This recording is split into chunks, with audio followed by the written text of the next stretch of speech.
நண்பர்களே, நீங்கள் பார்த்து கொண்டு இருப்பது உங்கள் கௌசிக் ரிவ்யூ. சரி, வாங்க வீடியோக்குள்ள போய் என்ன நடக்க போகுது அப்படின்னு சொல்லிட்டு பாத்தீங்கன்னா, கதிரேசன் இருக்காருல, அவர் வந்து ஒரு பக்கம் தியானமே சமஸ்தானம் அப்படின்னு சொல்லிட்டு தியானமா உட்கார்ந்து இருக்காங்க. அந்த சமயத்துல கதிரேசனுக்கு திடீர்னு ஒரு போன் கால். அப்படியே போனை அட்டன் பண்ணி காதல் வச்சா, இந்த பக்கம் ரகு, இந்த பக்கம் கதிரேசன், ரெண்டு பேருக்கிடையே டிஷூ அப்படின்ற மாதிரி தான் ஒரு பக்கம் நாம எதிர்பார்த்தோம். ஆனா நம்ம ரகு போன் பண்ணது வேற விஷயங்க.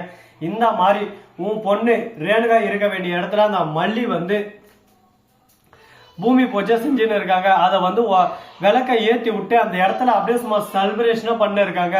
ரேணுகா பேர்ல அந்த இடத்துல திண்டு திண்டு திண்டு இடங்கடா இல்லை, எல்லாமே மல்லி பேர்லயும் மறுபக்கம் அவனோட ஃப்ரெண்ட் ரகுவோட மனைவி பேர்லயும் தான் இருக்கு.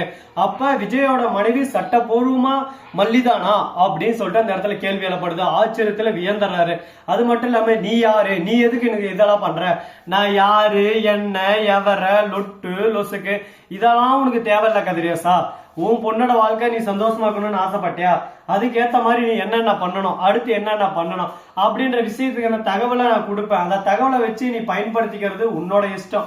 உன் பொண்ணு சந்தோஷமா போய் வாழணும்னு சொல்லிட்டு நினைச்சா நீ உன் விஷயத்துல கரெக்டா இரு. இல்ல, எனக்கு என்ன அக்கறை, எனக்கு என்ன காசாரம், அவ பாட்டுக்கு அவ வாழ்க்கைய வாங்கின்னு போறா அப்படின்னு சொல்லிட்டு இருந்தியானா, நான் சொல்றத காதல் வாங்காம காதை டைட்டா மூடிக்கிட்டு உன் வேலை உண்டு, நீ உண்டு, நீ இருப்பா அப்படின்னு சொல்லிட்டு போனை கட் பண்ணிடுறாங்க. உடனே நம்ம கதிரேசனுக்கு ஒன்னும் புரியல. குழப்பத்துக்கு மேல குழப்பம், திருப்பத்துக்கு மேல திருப்பம். உடனே ராஜேஸ்வரிக்கு போன் பண்றாங்க. என்னம்மா ராஜேஸ்வரி, என்ன ஆச்சு, என்ன விஜய் இந்த மாதிரி எல்லாம் பண்ணிருக்கானா அப்படின்னு சொல்லிட்டு கேட்க, ஆமா எனக்கும் தகவல் வந்துருச்சு, இது எல்லாமே நானும் அறிஞ்சதுதான். இந்த மல்லி எப்படியானா தடுத்து நிறுத்தலாம்னு சொல்லிட்டு பார்த்தேன். ஆனா மல்லி எப்படியோ ஒரு வழியா இந்த பிரச்சனைல இருந்து தப்பிச்சுட்டா. இப்ப அந்த இடத்துல போய் சிறப்பா ஒரு பக்கம் பூமி பூஜை நடந்துட்டு இருக்கு. இது எப்படியான தடுக்கணும், என்ன பண்ணலாம், ஏது பண்ணலாம் அப்படின்னு சொல்லிட்டு ஒரு பக்கம் கலந்துரையாடல் போயிட்டு இருக்கு. அந்த சமயத்துல நம்ம ரஞ்சிதம் வராங்க. வர்றதோட மட்டும் இல்லாம, நாம என்னமே பண்ண வேணாம், ரேணுகாவை அங்க அமுச்சு விட்டுறலாம். ரேணுகா அங்க போயிட்டு என் பேர்ல வைக்காம மல்லி பேர்ல ஏன் வச்சீங்க அப்படின்னு சொல்லிட்டு ரேணுகா நாக்க புடுங்குற மாதிரி 4 கேள்வி கேட்பா. ஏன்னா நாம எதானே பேசினா விஜய் மாமா நம்மளை அடிக்கிடுவாரு. ஆனா ரேணுகா போய் பேசினா எதுவுமே சொல்ல மாட்டாரு. ஏன்னா அவளுக்கு மனநிலை பாதிக்கப்பட்டிருக்கு. அது மட்டும் இல்லாம அவர் உயிருக்கு உயிரா காதலிச்ச பொண்ணு. இதனால அவங்களுக்குள்ள ஒரு கெமிஸ்ட்ரி ஒர்க் ஆகட்டாமே தவிர இதுல பிரச்சனை வர்றதுக்கு வாய்ப்பு இல்லை அப்படின்னு சொல்லிட்டு சொல்ல, உடனே இது எப்படி நான் ஏத்துக்கிறது, வாய்ப்பே இல்லையே, விஜய் தான் மல்லி மேல உயிரா இருக்காரு, என்னதான் உயிரா இருந்தாலும் ஃபர்ஸ்ட் இருந்த உயிர் அங்கதானே இருக்கு அப்படின்னு சொல்லிட்டு நம்ம ரஞ்சிதம் சொல்ல, என்னதான் ரஞ்சிதம் நீ சொன்னாலும் இது எல்லாமே நடக்கிறதுக்கு வாய்ப்பு இல்லை.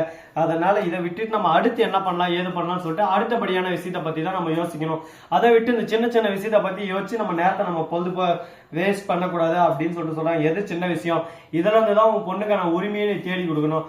ஒவ்வொரு விஷயத்திலயும் உன் பொண்ணுக்கான உரிமையை நீ தேடி கொடுத்தா மட்டும்தான் உன் பொண்ணு சந்தோஷமா இருப்பா. இல்லைன்னா லாஸ்ட்ல என்ன பண்றது ஏது பண்றதுன்னு சொல்லிட்டு தெரியாம அப்படியே குழப்பத்துல குழம்பி போயிட்டு அப்படியே சும்மா ஒரு பக்கம் வாழ்வே மாயம், இந்த வாழ்வே மாயம் அப்படின்னு சொல்லிட்டு வாழ்க்கை ஒரு பக்கம் போதையிலையும் சோதனையிலையும் சுத்தின்னு இருக்கும். சரி, இந்த மாதிரி எல்லாம் நடக்கக்கூடாது, இதுக்கப்புறம் என்ன பண்ண போறாங்க அப்படின்னு சொல்லிட்டு பாத்தீங்கன்னா, இதுக்கப்புறம் தாங்க இன்ட்ரெஸ்டிங்கான விஷயம் நிறையவே நடக்க போகுது. அது கூட ஒரு விஷயம் என்னன்னு சொல்லிட்டு பாத்தீங்கன்னா, கரெக்டா நம்ம வெண்பா குட்டி இருக்காங்கல்ல, அவங்க பண்ண விஷயம் தாங்க. அவங்க என்ன பண்ணாங்க அப்படின்னு சொல்லிட்டு பாத்தீங்கன்னா, மல்லியம்மா நீங்க ஏத்துங்கம்மா, திடீர்னு யாரான குறுக்க அந்த கௌசிக் வந்தா அப்படின்ற மாதிரி ரேணுகம்மா வேற யாரான வந்துட போறாங்க அப்படின்னு சொல்லிட்டு சொல்ல, ஏன் வேண்பா அப்படி சொல்ற அப்படின்னு சொல்லிட்டு ஸ்கூல்லே பிரச்சனை பண்ணாங்க, மறந்துட்டீங்க, என்ன ஆச்சு ஸ்கூல்ல ஏதாச்சு சொல்றே இல்லையா மல்லி, சொல்றே இல்லையா மல்லின்னு விஜய் பாக்குறாரு. உடனே நடந்த உண்மை, வந்த உண்மை, சொந்த உண்மை, சோக உண்மை எல்லாத்தையும் சொல்றாங்க. இந்த மாதிரிதான் நடந்துச்சு, அந்த இடத்துக்கு நான் போனேன், வெண்பா என்கிட்ட வந்து பேசினா அதை பார்த்தா ரேணுகாவுக்கு கோவம் ஆச்சு. உடனே வந்து என்ன வெண்பா குட்டியே அடிக்க வந்தா, என்னால என்ன பண்றதுன்னு சொல்லிட்டு தெரியல. அந்த சோகத்திலேயே வேதனையிலேயே நான் அப்படியே சும்மா கூணி விரி போய் நின்று இருந்தேன். அந்த சமயத்துல அவன் மூஞ்சை இதெல்லாம் உடைக்கணும்னு சொல்லிட்டு வெறி வச்சு என்ன பண்றது, எல்லாத்தையும் எனக்குள்ள நானே அடக்கி அடக்கி அடக்கி வச்சுட்டு இருந்தேன். அதனாலதான் இப்ப இந்த நிலைமையில இந்த இடத்துல நின்று இருக்க அப்படின்னு சொல்லிட்டு சொல்ல, உடனே சரி ஓகே நடந்ததெல்லாம் நடந்துச்சு, இதை பத்தி இனிமே நம்ம யோசிக்க தேவையில்ல, அடுத்து என்ன பண்ணலாம் ஏது பண்ணலாம் சொல்லிட்டு அடுத்தபடியான விஷயத்தை பத்தி தான் நம்ம யோசிச்சாகணும் அப்படின்னு சொல்லிட்டு திங்க் பண்ணிருக்காங்க. அடுத்து என்னடா பண்ண போறாங்க, ஏதுடா பண்ண போறாங்க, அடுத்து உங்களோட திங்கிங் என்னவா இருக்கும் அப்படின்னு சொல்லிட்டு நமக்கு ஒரு பக்கம் யோசிக்க தோணுது இல்ல.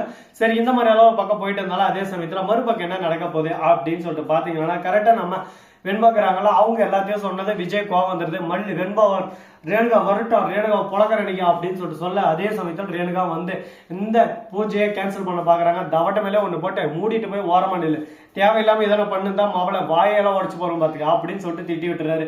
இதனால மன உடைச்சலுக்கு ஆளான நம்ம ரேணுகா இனிமே இந்த இடத்துல நான் இருக்க மாட்டேன், நான் போறேன், எனக்கு எங்கேனா போறேன், நான் இனிமே உயிரோட இருந்தாதான் நான் உயிரோட இருக்கிறதான பிரச்சனை உங்களுக்கு அப்படின்னு சொல்லிட்டு ரேணுகா இருக்குன்னு புலம்ப ஆரம்பிச்சிடுறாங்க. இதோ பாருப்பா, நான் எந்த ஒரு தப்பும் பண்ணல, இதுக்கு மேல எனக்கு இதுக்கு எந்த சம்மந்தம் இல்லை, தேவையில்லாம நீ ஏன் படியே சொல்லாத அப்படின்னு சொல்லிட்டு நம்ம விஜய் சொல்றாரு. அதே சமயத்தில் நம்ம மல்லி இருந்துட்டு சும்மா இருப்பாங்களா? மல்லியார் என்ன சொல்றாங்க அப்படின்னு சொல்லிட்டு பாத்தீங்கன்னா, ரேணுகா நீ போய் கிணத்துலையும் குதிக்க மாட்டேன், எங்கேயும் குதிக்க மாட்டேன், ஃபர்ஸ்ட் நீ ரேணுகாவே இல்லை, நீ சுடரி, காசுக்காக நீ எந்த எல்லைக்கு போகும்னு சொல்லிட்டு தெரியும், உனக்கு நீச்சல் தெரியுன்றது எனக்கு தெரியும், நீ எவ்வளவு நேரம் கிணத்துல இருப்ப, இரு நீ முழுகினாலும் பிரச்சனை இல்லை அப்படின்னு சொல்லிட்டு விட்டுட்டு டியூபை தூக்கி போட்டுறாங்க. கொஞ்ச நேரம் டியூபை பார்த்துட்டு ஏறி மேல வந்துட்டு என்ன விட்டுட்டல விஜய், அப்படியே விட்டுட்டல அப்படின்னு சொல்லிட்டு கேட்க, நான் உன்னை விடுறேன்னே சொல்லி நீயே தான் போய் குதிச்ச, நீயே போறேன்னா போறவள நான் எப்பவுமே இழுத்து பிடிக்க மாட்டேன், எனக்குன்னு ஒரு வாழ்க்கை, சந்தோஷமான வாழ்க்கை இருக்கு, அந்த வாழ்க்கைக்கு இடைஞ்சலா இருக்கிறவன் நீ இருக்கிறது ஒண்ணு, இல்லாம இருக்கிறது ஒண்ணுதான் அப்படின்ற மாதிரி நம்ம விஜய் மைண்ட் வாய்ஸ்ல பேசினிருக்காரு.